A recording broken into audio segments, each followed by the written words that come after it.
ਬਾਕੀ ਸਦੀਕੀ ਦਾ ਅਸਲ ਨਾਂ ਸਾਈ ਮੁਹੰਮਦ ਅਫਜ਼ਲ ਏ।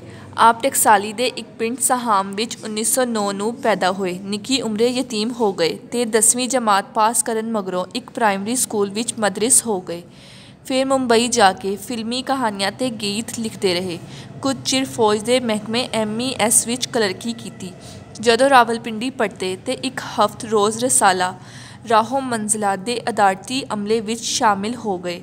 ਰੇਡੀਓ ਪਾਕਿਸਤਾਨ ਰਾਵਲਪਿੰਡੀ ਲਈ ਗੀਤ, ਫੀਚਰ ਤੇ ਡਰਾਮੇ ਵੀ ਲਿਖਦੇ ਰਹੇ। ਬਿਮਾਰ ਹੋਏ ਤੇ ਆਪਣੇ ਪਿੰਡ ਸਾਹਾਮ ਚਲੇ ਗਏ। 8 ਜਨਵਰੀ 1972 ਨੂੰ ਵਫਾਤ ਪਾਈ। ਪੰਜਾਬੀ ਵਿੱਚ ਉਹਨਾਂ ਦੀ ਸ਼ਾਇਰੀ ਦੇ 2 ਮਜਮੂਏ ਜ਼ਖਮੀ ਪਿਆਰ ਤੇ ਕੱਜੇ ਘੜੇ ਸ਼ਾਇع ਹੋ ਚੁੱਕੇ ਨੇ। ਕੱਜੇ ਘੜੇ ਨਿੱਕੀਆਂ ਨਿੱਕੀਆਂ ਨਜ਼ਮਾਂ ਦਾ ਇੱਕ ਖੂਬਸੂਰਤ ਮਜਮੂਆ ਹੈ ਜਿਸ ਵਿੱਚ ਬਾਕੀ ਸਦੀਕੀ ਨੇ ਰਵਾਇਤ ਤੇ ਜਦੀਦੀਅਤ ਨੂੰ ਇੱਕ ਮੁੱਖ ਕਰ ਦਿੱਤਾ ਹੈ। ਪੋਠੋਹਾਰੀ ਲਹਿਜੇ ਵਿੱਚ ਪੋਠੋਹਾਰੀ ਇਲਾਕੇ ਦੇ ਲੋਕ ਗੀਤ, ਨਜ਼ਮਾਂ, ਇੱਥੇ ਦੇ ਵਸਨੀਕਾਂ ਦੇ ਮੁਆਸ਼ਰਤੀ ਤੇ ਸਮਾਜੀ ਰੋਗ, ਹਿਜਰ ਤੇ ਫਰਾਕ ਦੀ ਕੈਫੀਅਤ ਤੇ ਆਪਣੇ ਅਹਿਦ ਦਾ ਸ਼ਊਰ ਪੂਰੀ ਤਰ੍ਹਾਂ ਮੌਜੂਦ ਹੈ।